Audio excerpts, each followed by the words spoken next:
is Q13 Fox News at 9. Flames spreading fast, fueled by high winds. Skies filled with smoke. I could see smoke and the glow coming around behind our place. Fire crews doing everything they can to save homes. My heart says I hope they make progress, but it is so timber dry.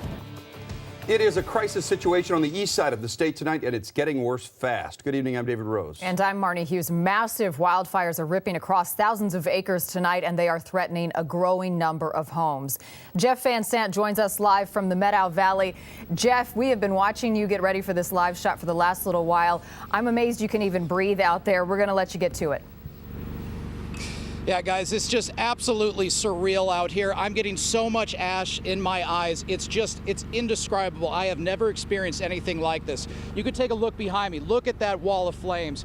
Now, that just comes and goes throughout the day because there's so much smoke and these gusting winds are pushing this thing further and further. And this thing just seems to be completely out of control. And this is a very dangerous situation in this area. And many have had to been forced out of their homes.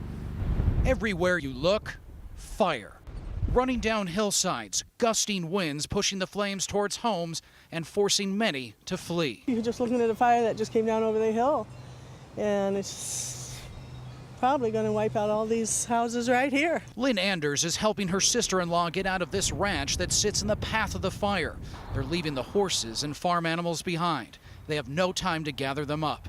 The entire area is in the path of this blaze, including her home. Mine is right up there, and it's under attack too, so I had to leave. I'm just trying to get these kids out of here. It was like a mass exodus down here. Tim Germain packed up his family, leaving a home that might not be there tomorrow. We got all the family and the dogs out, and a house can be replaced. The flames sit right on the edge of his property. It's really something. It's even last night. I mean, it's way worse now, but last night it really looked like the cauldron of hell. You can see flames everywhere you looked. Tim's home sits in the Meadow Valley, an area surrounded by this blaze, heavy smoke, wind, and ash. It's terrible. It hurts the eyes and it hurts the throat, and we have an orange sun again. It's terrible. It's kind of scary. Charlene Montour moved to this area just last month. Her home isn't threatened and prays crews can get a handle on this blaze. So all we can do is just hope for the best, and they haven't said to evacuate or anything. So we're just sitting here until we need to go. For Tim, he's worried this early start to the fire season could spell disaster. With this kind of heat and wind, it looks like Eastern Washington's going to burn to the ground. All right, you get another live look inside the Meadow Valley, and what you're seeing right now is flames right next to a home. These fire crews have been so hard at work throughout this entire day, and the scenes that we've been seeing have been just incredible. And now we're going to push along that ridge line. We have seen so many flare-ups going up that ridge line. It keeps just pushing to the side there, and again, with these gusting winds and very hot temperatures, this thing is just going to continue to take off.